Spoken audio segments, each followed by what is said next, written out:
Hey guys, welcome to the 716 Sports Entertainment Podcast. Post-game analysis of the Buffalo Bills 13-12 loss to the Philadelphia Eagles, who somehow only found a way to muster 16, what was it, 16 passing yards or 16 total offensive yards in the second half of that game. 17. Not less than ideal, but we are here to talk about it and break it all down as always. So, welcome to the show. I am Mike, joined by Mr. Sean O'Neill. And Sean, how are we feeling now about our 11-5 Bills, and where do we go from here as the postseason is looming? I mean, the big thing going into this game was making sure everybody stayed healthy, and especially considering that with New England curb stomping the Jets, there wasn't a shot of Buffalo winning the division at that point. And I think they probably should have sat more people than they did because there were definitely some cheap shots from Philly's side of the ball. And I just every one of these games, I'm losing more and more faith in this coaching staff and the not just the coaching staff, but also the front office. Like you knew what the weather was going to be like for this game. You knew what we were looking at pregame for this. Why did you not find a kicker that you could trust to be able to do things and have this game turn out the way it did at the end?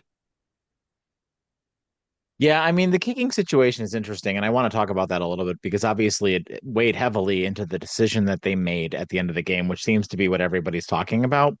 The decision for the coaching staff to go for the 2 points instead of kick the field goal to tie it. So I wanted to get your reaction first as to A, did you think that that was a good idea that they did that? And B, what, if not, what would you have done differently? I guess. So, and then I'll give mine obviously after the fact. So go ahead. So, considering that the Bills defense held them to a total of 17 yards in the second half, and I don't think that Hurts completed a single pass, or if he did, maybe one, I would have kicked the field goal and gone, or not field goal. I would have kicked the extra point and trusted my defense that was standing pretty stout at that point. And I mean, the bigger problem though is why do you have a kicker on this team that you don't trust? The only excuse I could see the Bills making is, oh, well, we just wanted to go for the win there since the game really didn't matter in the long run. But I think momentum wise, they should have done the smart thing there. So I agree with you on the point that the game really doesn't matter. I think, I mean, it's obviously at this point really only being a difference between being the five, the six, or the seven. And the Bills seem very likely that like they're going to be probably the six or the seven at this point. There's still a world that they can get to the five.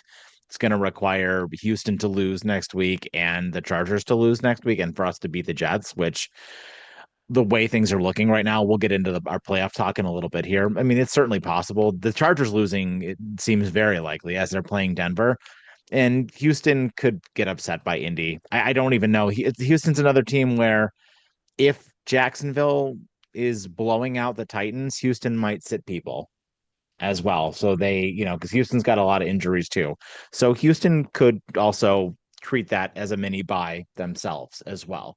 So it really depends on where all of these teams are going to fall and how these sort of things are going to shake out. We're not going to actually know who's going to be the winners of some of these, and how this is all going to play itself out until the end of the day next week, Sunday.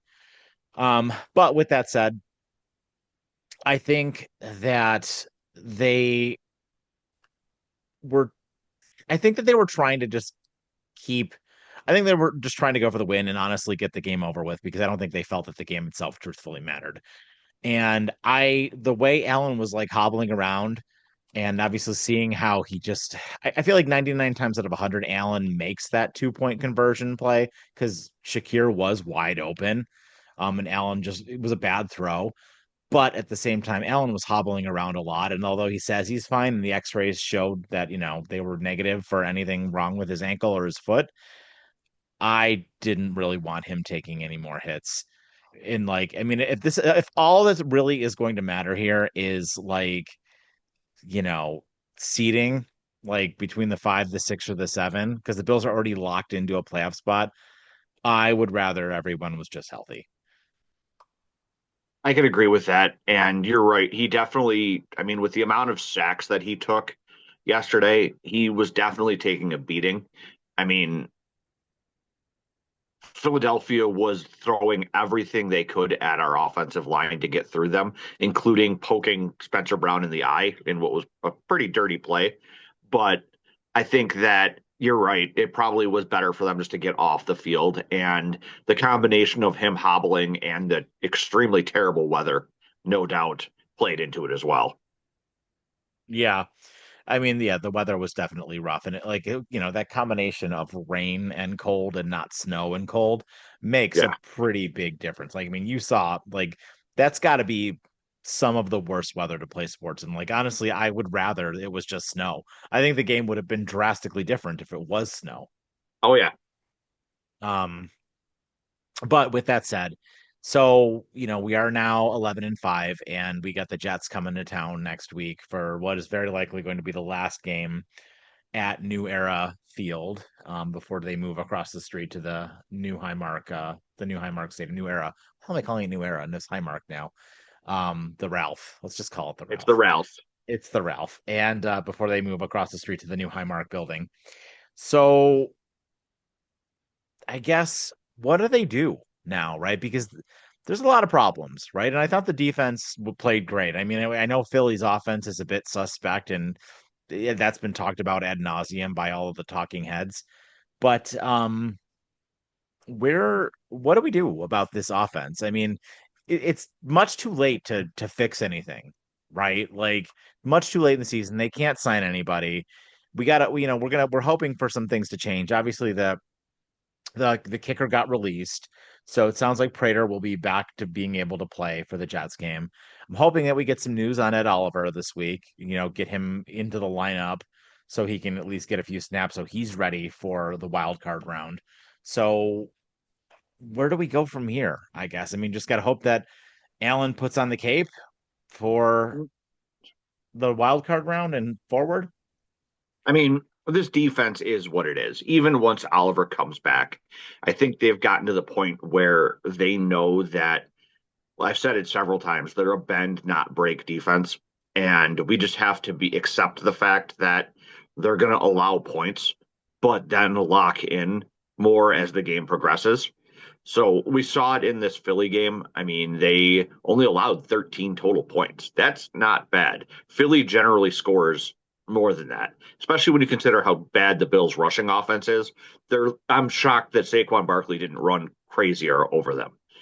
However, on the offensive side, I think there's really not a whole lot we can hope for other than our tight ends to get off the injured list.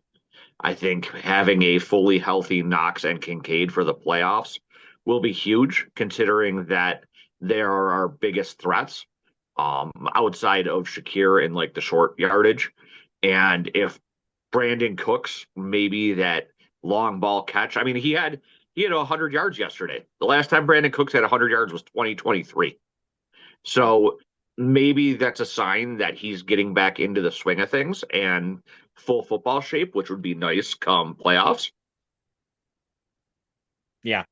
And I think to your point, I sit everybody down next week. Like if Allen wants to keep his streak going, that's fine. Have him take the first series or whatever.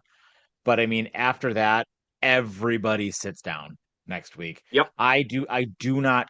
I honestly, first of all, I'm convinced that our backups could beat the Jets because everybody seems to roll the Jets these days. The Patriots just beat them 42-10.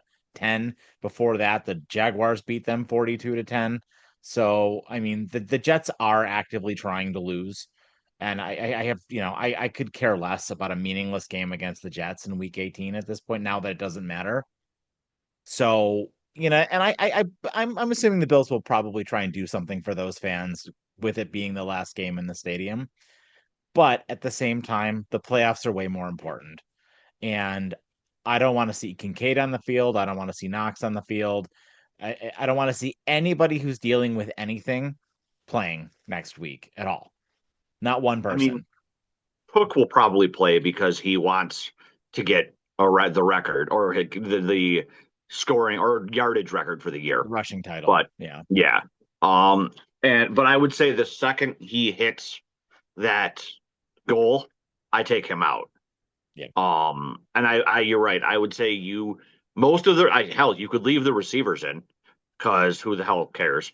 But Knox, Kincaid, Allen, Cook, most of the starting offensive line, I would take out. And Yeah. same on the defensive side. Anybody who's injury prone on the defensive side, like Matt Milano, I would probably take him out. Yeah, I mean, I'm playing bare bones there. I want Hairston healthy. Where was Hairston? Did Hairston play yesterday? Yeah, he actually I didn't hear he his name locked down once. because he locked down Freeman or Devontae for the most Yeah. part. But I mean, I want him resting. I want Christian Benford resting. Like, I mean, I want every one of these guys resting, but as we prep for the Jets here. I'm not like I said, I'm not even thinking about that Jets game. I'm literally just, all day today. I've been on that ESPN and that NFL athletic playoff simulator, kind of like shaking out who they're going to end up playing. And it seems pretty likely that it's going to be Jacksonville. We could still get Denver, technically. We could still get the Patriots, technically. We could still actually end up getting the 4 too, and maybe have a shot at Pittsburgh or Baltimore, or the 5 rather, and have a shot at Pittsburgh or Baltimore in some weird world. So, yeah, I don't know. Let's go around the NFL. But first, I want to get your final thoughts on the game. But then we'll go around the NFL, look at the scores from this yesterday, and then we'll get into some conversations about the playoffs. My final thoughts on the game are I think Joe Brady needs to be gone. Regardless of how this season ends up, I think Brady needs to be looking for a job elsewhere. The only other thing I want to add to that is, although it ended up working because of that goofy hook and lateral thing that they did, I want to put the screenplay that they call on every third and long.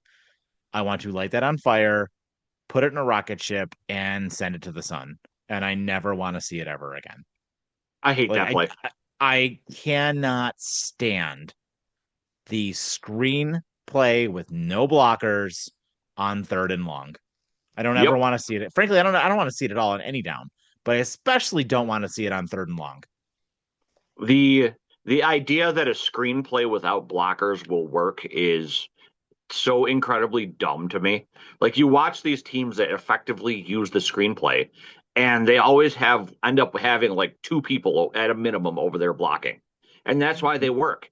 The Bills have half a person sometimes, like somebody who joins the blocking late. It makes no sense. Yeah, it's ridiculous. So, yesterday saw some games that didn't matter, and some interesting developments as well. So we did see Cincinnati blow Arizona off the field. No surprise there, 37-14. Burrow and the whole team looked great. Our fantasy football championship, although Reese isn't here, our fantasy football championship was won by a guy who had a couple of players from Cincinnati who really lit it up. So props to Cincinnati. And they'll have one more game where I'm sure Burrow will play out of his mind, but we'll too little too late, I guess there. Yep. So to one of the first surprises of the day, in the 1 o'clock window, it saw the Cleveland Browns defeat the Pittsburgh Steelers 13-6, in which Pittsburgh scored no offensive touchdowns. Aaron Rodgers looked like a shell of himself. And on the final sequence of the game, where they were in the red zone on the 7-yard line, saw him throw the ball to Marquez Valdez-Scantling 3 times in a row when other players were wide open. Yeah, not good, Pittsburgh. And now they have to play Baltimore, who looked like $1 million with Huntley, who blew out the Green Bay Packers on Saturday night. Um, and yeah, for the AFC North. And I don't know, dude. I think Baltimore's gonna win. I think Pittsburgh looks like a shell themselves. Somebody needs to investigate MVS's sports betting activities because that ending to that game was a travesty. And Cleveland was doing everything in their power to lose that game, and Pittsburgh just couldn't take advantage of it. I mean, multiple times we saw Pittsburgh on Cleveland's side of the field punting the ball. We saw multiple cases of it just felt like they didn't want the game. And for a team that's playing for the last confirmed spot in the playoffs, basically, that's embarrassing. They almost Yeah, I don't mean, even deserve to make it. Mike Tomlin's gonna Mike Tomlin, man. I mean, there was two instances in that game, and I can only imagine what Pittsburgh, like local Pittsburgh, is talking about right now. But I mean, they went for it on 4th and 10 late in the game because they had to on their own like 30-yard line, and they did not convert, obviously. And Cleveland ended up getting the 3 points off of that. Went from 10-6 to 13-6.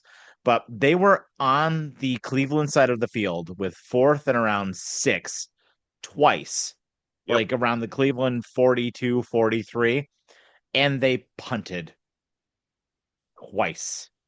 Yep. Once was in the fourth quarter. Like, I mean, I don't know what you're doing. You're trying not to win, or trying not to lose, excuse me. You're not trying to win. You're trying not to lose. Yep. And so I don't know, dude. I think Derrick Henry, especially if Watt doesn't play and Metcalf isn't there, I think Derrick Henry is going to run wild on them next week, and he's going to put up another 50 points. Is Metcalf still suspended for next week? Yep, 2 games. Oh, surprised he didn't appeal that and them reduce it. I don't think I mean, he probably didn't think he needed to. He's probably just going to sit down until with the hopes that, yeah, my team will beat Cleveland and I'll just come back fresh in the postseason. You could tell they desperately needed him yesterday Hmm. because I guarantee you he catches at least one of those passes. Oh, for sure. I mean, that was a mess. That was a disaster. So yeah, it'll be real interesting to see what happens there, and we'll talk about that in a little bit when we get into the playoff talk. We saw New Orleans defeat Tennessee, which doesn't really matter. We saw Jacksonville come back to beat the Colts. They were down most of that game, but they did come back to beat the Colts 23-17, maintaining their lead over the AFC South, which I think, assuming they beat Tennessee next week, which they probably will, they will win that division. Yeah, Jacksonville's probably one of the hottest teams in the league right now going into the playoffs, and that is kind of frightening. I mean, I'm a little bit worried that Trevor Lawrence might be utilizing all of his Trevor Lawrence abilities before they even get to where it matters. So honestly, I wouldn't be shocked if they were a one and done, but you never know. Yeah. Then another big surprise saw Miami take down Tampa again, and Tampa is just gonna Tampa, man. Like it reminds me, Tampa and Carolina both like yesterday because Carolina also lost to Seattle in pretty embarrassing fashion, 27-10. But I mean, Tampa couldn't move the ball either, and Tampa and Carolina yesterday both just reminded me of that one South Park episode where both teams were on the field and they're like, no, we suck and we're gonna lose. No, we suck Yep. and we're gonna lose. And it's just like I was thinking about that like the whole time when I was thinking about how I wanted to talk about these two games because it's literally what it reminded me of. That that game for that division next week is going to be like 6-3. Yeah. And whatever one of those teams wins, if they get Seattle or the Rams, they're gonna get trounced. Watch them pull the upset. I, impossible. Absolutely impossible. Then we saw the Patriots just completely annihilate the Jets 42-10. Drake May had 5 passing touchdowns in that game. Just ridiculous. And then the Giants blew out the Las Vegas Raiders 34-10, which pretty much guarantees the Raiders are going to get the number one pick, and they will likely take that quarterback from Indiana. Francisco, what's his name? Francisco something. Yeah, I can't Yeah, think of his name off the top of my head, they'll but yes. they'll take him. And then the night game was awesome. The 49ers to beat the Bears 42-38, and Brock Purdy having himself a nice little end of season run here too, which looks like San Francisco could end up getting themselves the 1 seed. Purdy's had like 14 touchdowns in the last 3 weeks. If San Francisco comes out of nowhere to win the NFC, I think that would be absolutely crazy. I mean, I'm still pulling for Seattle, obviously, as a Seattle fan, but I mean, nobody was even talking about San Francisco as being winning the division, let alone being the number one seed in the NFC. And here you are next week, where it's a winner takes it all game between Yeah. Seattle and San Francisco in Seattle. In San Francisco. Oh, in San Francisco. Sorry, I thought it was in Seattle. Sorry. Yeah. And they literally, like, I mean, it is absolutely crazy, like what the postseason is going to look like now. So let's focus on the AFC playoff standings. And I don't really want to talk about the way it is right now because I kind of think that that's irrelevant because it's going to probably drastically change.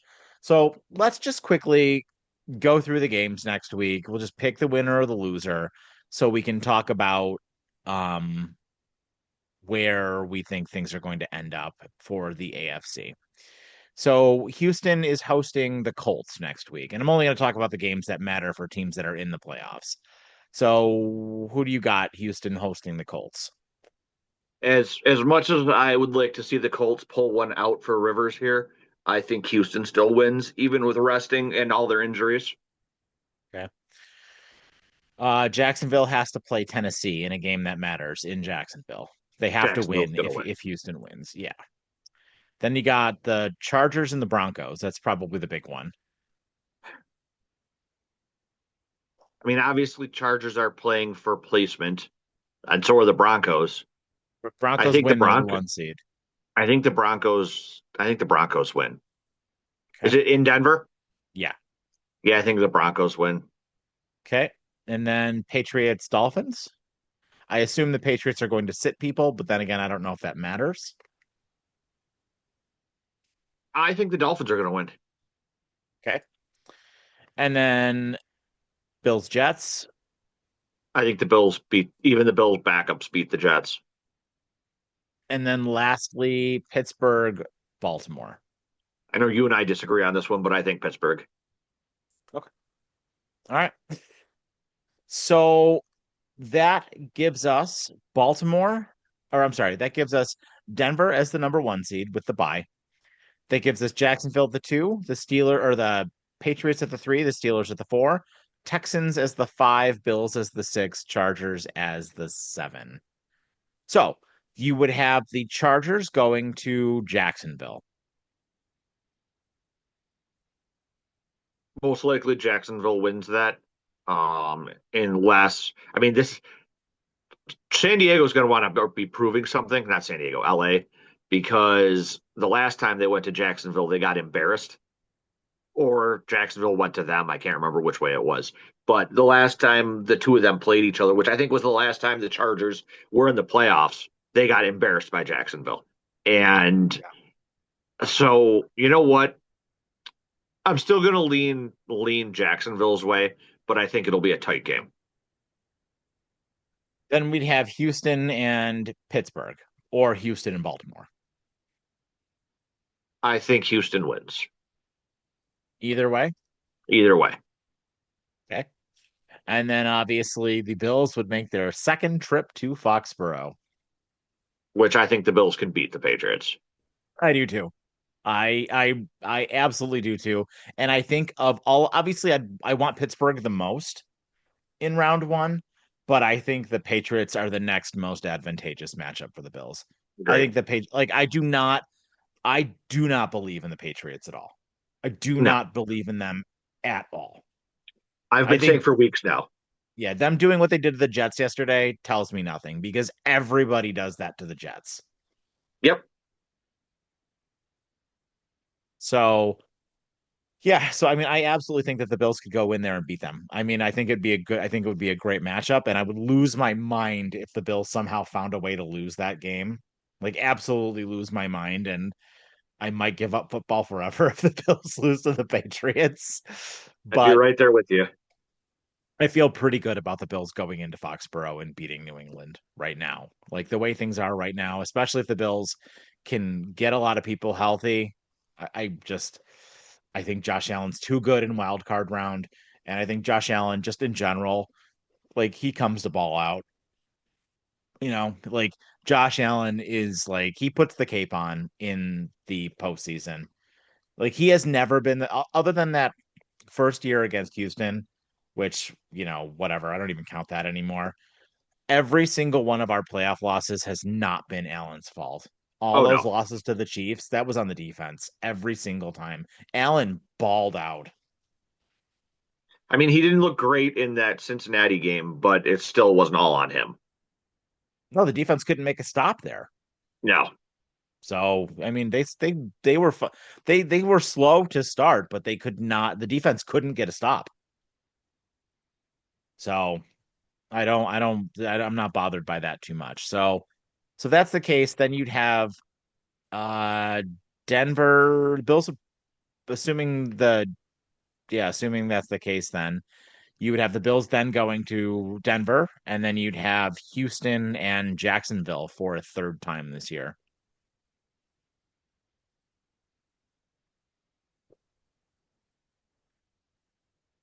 I think I don't trust Trevor Lawrence that far into the playoffs. I go Houston on the back of their defense. And I think the Bills could beat Denver because I also think Denver are frauds. I think these last couple weeks have shown that Denver is not really as good as they appear to be. And then you have the worst possible scenario, an AFC championship game in Houston. Yep. Oh, I hate it. I hate it so much. That is the worst. Why couldn't it be here? Because Sean McDermott and Brandon Bean didn't need receivers. It's true. They did not need receivers. I mean, I can't wait to really get in depth with this, with this matchup. And the way a lot of this looks like it's shaking out. I mean, the Patriots, it's about 75% actually, um, that we are going to play. Well, it really depends on what happens with the Patriots, right? If the Dolphins win and the Patriots rest everybody, then yeah, we're going to very likely play the Patriots. But if the Patriots win that game because maybe they don't want to play the Bills, then we're very likely going to get Jacksonville. Yeah. Like it's very because I really don't see Houston losing, and I certainly don't see Jacksonville losing. So assuming Houston and Jacksonville win, we're very likely going to see either the Patriots or the Jaguars. Dude, you have no idea how much it pisses me off that they couldn't even get a home playoff game for the last year at the stadium. I Like, mean, if they could get their way, if hey, tell you what though, if they could find their way to the five, let's just play around with this for a second. Let's say Houston loses to the Colts and the Bills get the five, which would be ideal because then you'd yeah, have Denver still as the one, Jacksonville and the Chargers still could go either way. Houston and the Patriots. Houston beats the Patriots easy. And then you have the Bills and the Jags. So then you'd have the Bills play the Jags again, assuming the Bills win. Houston could very easily beat Denver, and then Houston comes here instead for the AFC yeah, Championship game. yeah, So I mean, you could absolutely, or hell, even say even the Chargers win. Say the Chargers beat Jacksonville and then they beat Denver. Then the Chargers would come here. yeah. So there So is feasibly a way that it could still happen. I mean, honestly, if we get the six, obviously we need to take care of our own business, but we should root for the Chargers, Yeah, truthfully, because they could end up coming here. They would have to win two games too, but I mean, I don't see why they can't. I certainly think the Chargers could beat the Patriots. I know they could beat the Steelers. I don't see why the Chargers can't beat Denver either. it just depends on the team that shows up. Yeah. So should be interesting. So yeah, any final thoughts before we wrap it up for tonight? One more week, just one more week, and then we are in the busiest time of the year. I know, dude, the postseason's coming on quick. So it's gonna be interesting. It's gonna be a lot of fun to talk about. And it's really gonna be a lot of fun to break down all these matchups too. I'm really looking forward to getting into all of these AFC playoff matches and like really breaking down, the numbers and the stats. And then also I want to take a look at the NFC ones too. We'll wait until we get Reese and Paulie together for those ones as well. So yeah, so that is our show, guys. As always, thank you so much for joining us. We really appreciate getting the opportunity to talk with you guys. Leave your comments down below. We do read and respond to all of them, and we appreciate it. And if you enjoy this content, hit us up with a subscribe. We do post multiple videos a week breaking down NFL, and we also have a wrestling channel as well, where we do talk about the WWE. And there's going to be a bunch of stuff coming up soon as we get going with this. So, as always, take a look at our channel. We appreciate it. Have yourselves a fantastic evening and take care.